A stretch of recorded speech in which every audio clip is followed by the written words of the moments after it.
When we speak about psychoanalysis, we are not merely referring to a branch of psychology, nor to a set of techniques for treating the mind. Psychoanalysis is something more radical, more poetic, and more human. It was born not in the silence of laboratories, but in the trembling voice of those who suffered without knowing why. It began with listening, and with a man who dared to believe that the human being could be freed not by suppression, but by speech. His name was Sigmund Freud. Freud lived in Vienna at the end of the 19th century, a time when medicine sought to explain everything through the body, the nervous system, the brain, the organs. Yet, in his clinic, he encountered something that could not be measured, dissected, or seen under a microscope, the symptom that spoke. Women fainting without cause, men paralyzed without injury, voices that disappeared only to return in dreams. What was this strange language the body spoke when words were forbidden? Freud realized that behind these manifestations there was a hidden logic, a story trying to speak through the body, and from this discovery was born the revolution that we now call psychoanalysis. But to understand what psychoanalysis truly is, we must first unlearn much of what we think we know about the mind. The mind, as Freud revealed, is not a transparent or unified space. It is a house with many rooms, some of which are locked. And the strange thing is that we are both the owner and the prisoner of this house. We live inside it, but not all of it belongs to us. When Freud said that the ego is not master in its own house, he meant that our consciousness, that small light that believes it knows itself, is only a tiny island floating on a vast, dark ocean. Beneath that surface lies the unconscious, a place where forgotten desires, forbidden fantasies, and repressed memories continue to live, to move, and to act, even when we think they are gone. To discover psychoanalysis, then, is to confront this truth, that we are not entirely who we believe ourselves to be. Freud's patients, and later his readers, came to him with pain that medicine could not name. One woman, Anna O., found herself unable to drink water after watching her dog do so from a glass. Another, Dora, suffered from coughs and silences that no treatment could heal. Freud listened, and what he discovered was that each symptom carried meaning. It was not random, but symbolic. The symptom was a message from the unconscious, a compromise between what the person desired and what society, morality, or fear had forbidden. The symptom, in Freud's view, is a kind of metaphor written on the body, a poem of pain that demands interpretation. To listen to it is to hear not just the suffering, but the desire hidden behind it. Psychoanalysis, then, does not begin by asking, "What is wrong with you?" It asks instead, "What is your symptom trying to tell you?" That shift, from curing to listening, changed everything. For the first time, human suffering was treated not as a malfunction, but as a form of meaning. The hysterical woman, once dismissed as fragile or mad, became the key to understanding the human psyche. In her symptom, Freud found the structure of desire, the drama of repression, and the hidden theater of the soul. To practice psychoanalysis is to believe that words can heal, not because they are magical, but because they give form to what was silent. When someone speaks freely, without censorship, as Freud encouraged, something profound happens. The unconscious begins to reveal itself. This is the technique known as free association. The patient lies down, relaxes, and says whatever comes to mind, without judgment, without order, without fear of absurdity. And in those apparently disconnected words, the analyst listens for patterns, repetitions, and slips, the footprints of desire. Why is this so powerful? Because the unconscious does not speak logically. It speaks in dreams, in metaphors, in mistakes. It hides and reveals itself at the same time.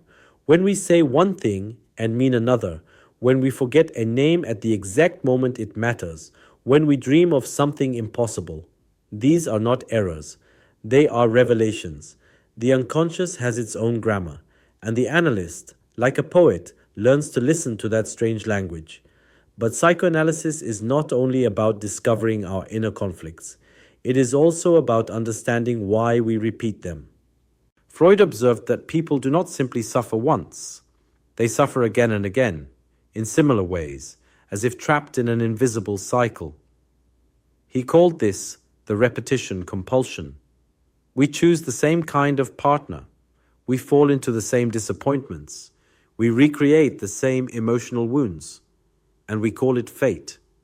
But Freud would say, it is not fate.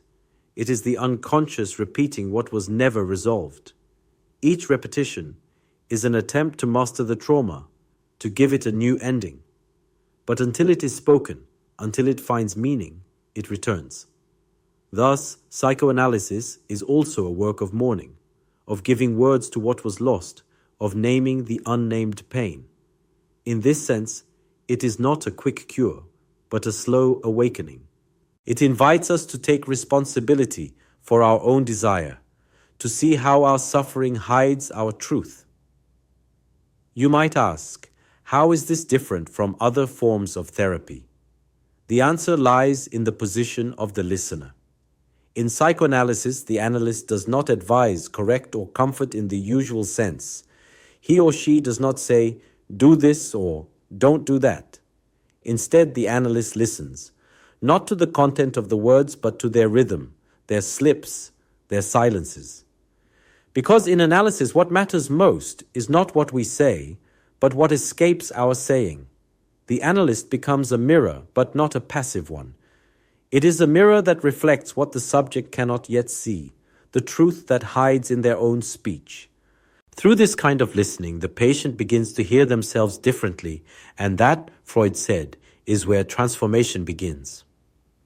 Freud's discovery was revolutionary because it placed meaning where others saw madness. He showed that neurosis, the anxiety, obsession, and fear that plague us, are not defects but messages. They are the return of repressed desire, disguised and distorted, seeking expression. To repress is to push away what we cannot accept, a desire, a memory, an image. But repression never eliminates, it only hides, and what is hidden returns in disguise.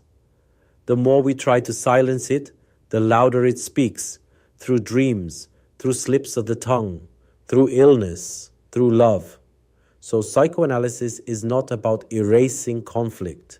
It is about understanding it, about living with the knowledge that our mind is not one, but divided. Within each of us lives both the child who desires and the adult who forbids, both the dreamer and the censor, both the one who speaks and the one who remains silent. This tension between desire and prohibition is the engine of human life. Now let us pause and reflect. Why does this matter today in our modern world, so far from Freud's Vienna? Because the questions that Freud raised are still ours. We may have new technologies, new medicines, new distractions, but the human soul remains the same. We still love what hurts us. We still fear what we most desire. We still build masks to hide our vulnerability. In a time when we are told to be efficient, productive, and positive, psychoanalysis dares to ask, what if your pain has meaning? What if your anxiety is not an enemy, but a message from the deepest part of you? This is why psychoanalysis remains alive. It does not promise happiness, it offers truth. And truth, Freud said, is sometimes painful, but it is the only path that leads to freedom. Psychoanalysis also teaches us to question the ideal of control. We often believe that to be mature is to dominate oneself, to suppress emotion, to act rationally. But Freud reminds us that control is never total, that beneath every rational act, there is a pulse of irrationality. Even the most disciplined person is haunted by dreams they cannot explain, impulses they cannot justify. And that is not weakness. It is humanity. The goal of analysis is not to eliminate the unconscious, but to make peace with it, to integrate its messages into our conscious life. In that sense, the unconscious is not our enemy, It is our shadow, our teacher, our mirror. If we listen carefully, we begin to notice how the unconscious speaks in every aspect of our lives. When you fall in love, it is not only the other person you see, it is also the reflection of something forgotten within yourself. When you fear failure, perhaps it is not failure itself that frightens you, but the voice of an old authority echoing inside. When you dream of flying, maybe it is not escape you seek, but freedom from the weight of guilt. Psychoanalysis gives language to these experiences. It teaches that to live fully is not to silence the unconscious, but to learn its language, the language of symbols, desires, and contradictions. At the heart of this approach is one conviction, that speech transforms, to speak freely, to confess, to remember, to associate. This is not just communication, it is creation. In speaking, we rewrite our story. We take what was chaos and give it form. We give a voice to what was mute. Freud often compared analysis to archaeology. Each word excavates a layer of the past, revealing traces of what was buried. And sometimes, what we uncover is not pleasant. It is shame, fear, guilt. But even those fragments, once spoken, lose their power. That is why Freud called psychoanalysis a talking cure. Through words, we begin to understand that our suffering is not meaningless. It is part of our human attempt to make sense of existence. So, what is psychoanalysis? It is the art of listening.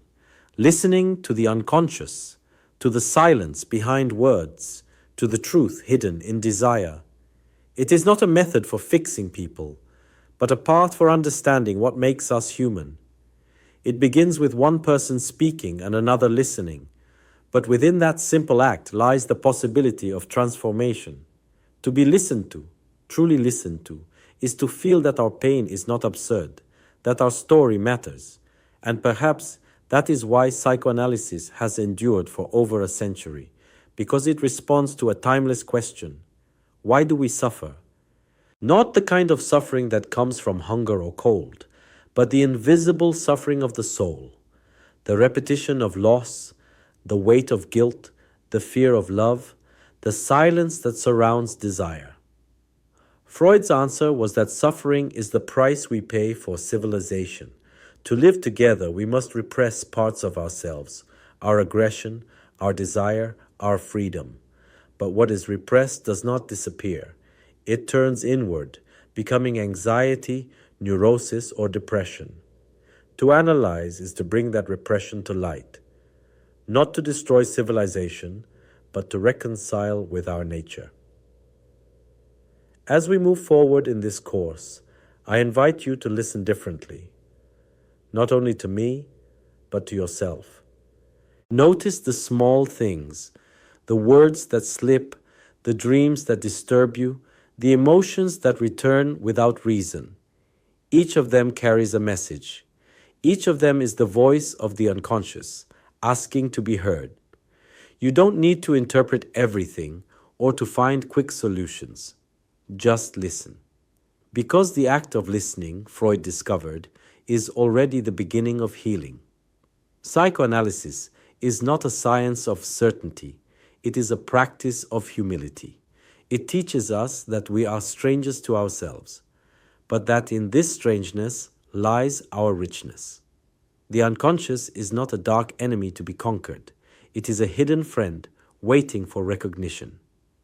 When you begin to listen to it, you may find that your symptoms, your fears, even your mistakes are not obstacles, but messages. Messages written in the ancient language of desire, a language you are now beginning to learn. So let this course be your first lesson in that language.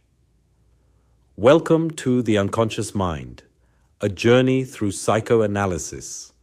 Let's continue our exploration.